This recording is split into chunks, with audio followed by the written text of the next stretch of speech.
بسم الله الرحمن الرحيم الحمد لله رب العالمين والصلاة والسلام على رسوله الكريم وبعد السلام عليكم ورحمة الله وبركاته. I hope everyone is doing well. Uh, Generally, we do our dars every day. However, because of time changes and daylight savings, we haven't been doing it consistently. We're trying to figure out which salah is best to do it.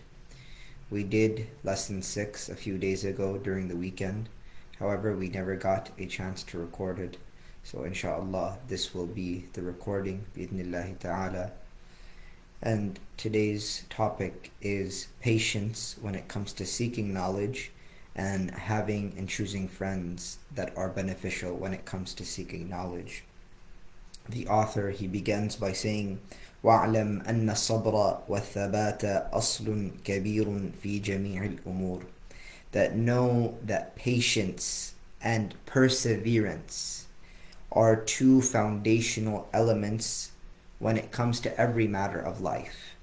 To succeed in life, you have to be patient and you have to have perseverance. You can't give up. وَلَكِنَّهُ عَزِيزٌ. However, patience and perseverance is something that's rare in most people. And this is why the poem or the poets, they say لِكُلِّ إِلَى شَأْوِ الْعُلَى حَرَكَاتٍ وَلَكِنْ عَزِيزٌ فِي الرِّجَالِ الثَّبَاتِ. That the effort in the attainment of glory, meaning when somebody wants to seek glory and attain it, they'll struggle for it. But eventually it wears off. People get tired of it. Why? Because persistence is rare amongst men. This is what the poem or the poet says. And so then the author continues and he says, قِيلَ الشجاعة صبر ساعة فينبغي لطالب العلم أن يثبت ويصبر على أستاذ وعلى كتاب حتى لا يتركه أبتر وعلى فن حتى لا يشتغل بفن آخر قبل أن يتقن الأول وعلى بلد حتى لا ينتقل إلى بلد آخر من غير ضرورة. He says that courage, real courage, is having patience for an hour, being able to sit and seek knowledge for an hour, right? فَيَنْبَغِي لِطَالِبِ الْعِلْمِ أَنْ يَثْبُتَ وَيَصْبِرَ عَلَى أُسْتَاذٍ. And then he mentions things that you're supposed to have patience with. But before I get into the things that he says that you should have patience with, I want to explain to you why courage is patience. Why being patient means to be courageous. Imagine somebody that goes onto the battlefield. Most people, when they think of courageous, they think of a warrior, somebody that is on the battlefield and able to fight. However, what's even more difficult and requires more courage is spending the night in the camp right before the battle. So in the battle, when you're in the battle, you either live or you die, you fight or you lose, whatever it is. But the night that you have to spend camping out, waiting for the morning, you don't know whether you're going to live or you're going to die. That waiting itself, that patience is the greatest form of courage because the person is so uncertain. And so that waiting is what gives that warrior his title. So in the same exact way, when a student of knowledge is seeking knowledge, the fact is sometimes he may sit in a lesson and he may already know everything. Or he may sit in a lesson and it might be boring. But that patience that's required is what is really courage, right? And so that's why he says that فَيَنْبَغِي لِطَالِبِ الْعِلْمِ أَنْ يَثْبُتَ وَيَصْبِرَ عَلَى أُسْتَاذٍ. That a student of knowledge should become firm and he should be patient when it comes to his or her teacher, right? Sometimes the teacher says something or has an opinion or may treat you in a certain way that requires you to have patience, right? وَعَلَى كِتَابٍ حَتَّى لَا يَتْرُكُهُ أَبْتَرٍ. That sometimes you take a book or you study a book and you're supposed to have patience with it, because if you don't have patience with it, you'll run from book to book and you'll never complete it. A good example is somebody that goes and buys books. He starts reading a chapter, 2 chapters, and then he sees another book that catches his eye. He goes and starts to read that, and he never finishes the first book. And so he has like a half-baked understanding of many things. And so that's why you're required to have patience for the teacher and even for the book that you're studying. وَعَلَى فَنٍ حَتَّى لَا يَشْتَغِلَ بِفَنٍ آخَرٍ قَبْلَ أَنْ يُتْقِنَ الْأَوَّلِ. And when you start a subject matter, you study it, you master it before moving to the next one. That requires patience again. وعلى بلد حتى لا ينتقل إلى بلد آخر من غير ضرورة. And you stay in the country where you're studying until you can move to the next one. And you only move to the next one if there is a need. So for example, in the past, when the scholars would travel, they would travel to different parts of the Muslim world, Islamic Spain, Baghdad, Bukhara, which is in the Stan countries where Imam Bukhari is from. They would go to different places and they would study. And once they fully got the fruits of their studies from those areas, then they would move on to the next place. Before that, they wouldn't move. Otherwise, you never progress. If you switch books back and forth, if you switch teachers back and forth, if you switch countries back and forth, whatever it is, you'll never progress. And that's why you have to be patient and you have to be consistent and you have to persevere. فإن ذلك كله يفرق الأمور ويشغل القلب ويضيع الأوقات ويؤذي المعلم. For indeed, somebody that switches books and switches teachers and switches countries and switches subjects, what that does is that it wastes that person's time. The opportunity that he has, it makes it negligible. It distracts his heart. He's worrying about different things. How can I get there? When you're traveling, when you're moving to another place, it takes time to settle down. And so you're wasting your time of study. And that's why it's important not to do that. And last but not least, it harms the teacher. It harms the teacher because now you're switching back and forth. You're not consistent. You're not learning. And so it makes the teacher feel as if his or her time is being wasted. And so that's why we have to be patient and persevere when it comes to seeking knowledge. وَيَنْبَغِي أَنْ يَصْبِرَ عَمَّا تُرِيدُهُ نَفْسَهُ وَهَوَاهُ. That when it comes to our desires, we have to be patient when it comes to our desires. Sometimes we see somebody studying such a great subject, right? They're studying tafsir and they're studying hadith or whatever it is. We see people studying such complicated topics, but we ourselves haven't learned the basics. So the basics come first. We can't succeed to our desire without knowing our basics first. And this is why he says, إِنَّ الْهَوَى لَهُوَ الْهَوَانُ بِعَيْنِهِ وَصَرِيعُ كُلُّ هَوَى صَرِيعُ هَوَانٍ. Right? He says that indeed desire, right? Indeed desire is, it's like baseness. It's like it has no value in itself. And the victim of any desire is the victim of his baseness. Meaning, the victim of his own desire, he becomes a loser, right? He becomes a loser because he falls for what his desire wants. And that's why we're supposed to stay away from our desire. Obviously, there's halal ways to navigate those things. But when it comes to seeking knowledge, don't just, I feel like doing this, I feel like doing that. No. Have a curriculum, have a pedagogy, have a way to do things, and stick to it. And then he says, وَيَصْبِرُ عَلَى الْمِهَنِ وَالْبَلِيَّاتِ. And a person should be perseverant when it comes to trials and obstacles and difficult things that happen. For example, when somebody travels and they study knowledge. For example, a lot of immigrants that came here to the United States and they study in the universities, they don't have such a great time. Sometimes they have a hard time. They have difficulties. You have to be patient when it comes to school, when it comes to learning, whatever setting it is. There might be things that don't go your way. And so that's why he says, فَقَدْ قِيلْ خَزَائِنُ الْمِنَنِ عَلَى قَنَاطِرِ الْمِحَنِ. That indeed the treasures of knowledge, the treasures or the gifts of knowledge are on the arches or on the bridges of difficulties. So treasure is in difficulty. So imagine, for example, you have a vault. Opening a vault takes time. It's difficult to open a vault. Even for people that know the code, they have to do everything slowly. They have to turn the knob patiently so that they don't mess up. But once they open the vault, then all the treasure is in there. So in the same exact way, knowledge, it requires patience. It requires time. But once you actually unlock it, then you start getting the gems and you start getting the things of value. And so he says, وَأُنْشِدْتُ وَقِيلْ إِنَّهُ لِعَلِيِّ بْنِ أَبِي طَالِبٍ. That Ali has a poem, Ali radiallahu anhu has a poem that's attributed to him. We don't know if it's really his, but it's a great poem to listen to. He says, أَلَا لَا تَنَالُ الْعِلْمَ إِلَّا بِسِتَّةٍ سَأُنْبِيكَ عَلَى مَجْمُوعِهَا بِبَيَانِ.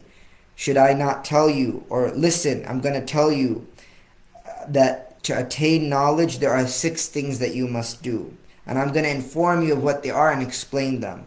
And then he tells us what 6 things. He says, ذكاء وحرص واصطبار وبلغة وإرشاد أستاذ وطول زمان. Right? So he says, number 1, you need intelligence. You need to be smart. You need to have acumen. You have to have understanding. وَحِرْصٌ. You have to be adamant. You have to be persistent. You can't give up. So you have to be intelligent and persistent. وَاصْطِبَارٌ. You have to have patience. And istibar is different from sabr. It's a higher level of patience. Like you just can't give up. وَبُلْغَةٌ. And you can't be worrying about food and drink and where you're going to sleep. And this is why, supporting the students of knowledge is actually very important for people.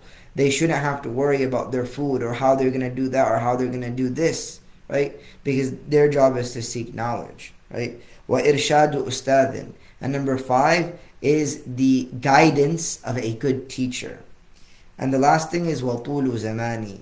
And having time, right? It takes time to seek knowledge, right? So number 1 was intelligence. Number 2 was persistence. Number 3 was patience. Number 4 was not having to worry about your worldly affairs, how you're going to eat, how you're going to drink, where you're going to sleep. And the fifth thing is the guidance of a teacher. And the last thing is time. And so that's what he says. And then we're almost done. The next section, he talks about what kind of friend should you have when seeking knowledge. He says, وَأَمَّا اخْتِيَارُ الشَّرِيكِ فَيَنْبَغِي أَنْ يَخْتَارَ الْمُجِدْ وَالْوَرِعْ وَصَاحِبِ الطَّبَعِ الْمُسْتَقِيمِ. That when it comes to selecting a friend, when it comes to seeking knowledge, who should be your friend? Or somebody that you study with, a study partner, you could say. He says you should pick somebody who's al-mujid. He's serious, meaning he cares about his studies. وَالْوَرِعْ. And he is pious, and he has taqwa. He is righteous. وَصَاحِبِ الطَّبْعِ الْمُسْتَقِيمِ. And he is trying to follow the straight path, and he has good character.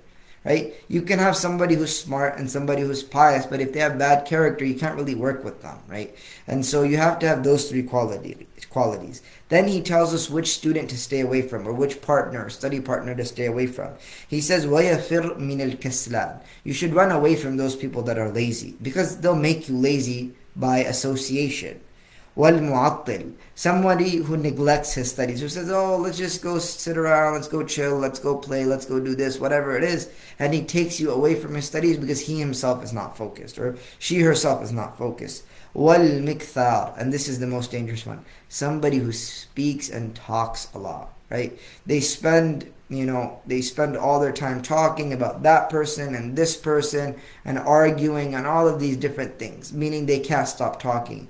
And unfortunately, this one today has even greater implications, which is that a lot of times somebody might spend a lot of time on social media. They might be messaging people, they might be commenting a lot, they might be doing something that is a waste of their time. It doesn't really benefit them to do those things.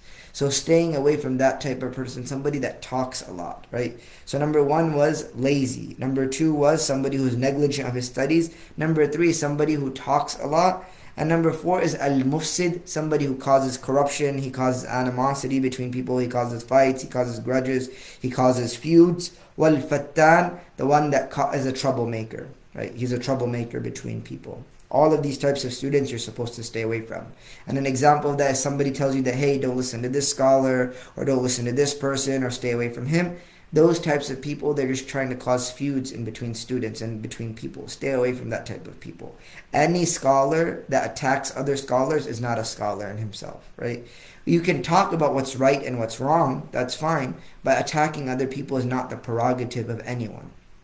Then he says, عن المرء لا تسأل وأبصر قرينه فكل قرين بالمقارن يقتدي. He says that when it comes to a man, and by extension any woman, he says, don't ask about them, but look at their partners, look at their companions, look at their friends. And when you look at their friends, you'll understand that indeed every companion imitates another. Every friend imitates another. If your friend is bad, by default, eventually you will become bad. And then he says, فَإِنْ كَانَ ذَا شَرٍّ فَجَانِبْهُ سُرْعًا وَإِنْ كَانَ ذَا خَيْرٍ فَقَارِنْهُ تَهْتَدِي.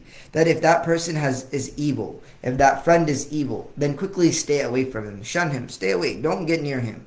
But if the companion is good, then associate yourself with him, right? And if you do that, you'll be headed in the right direction.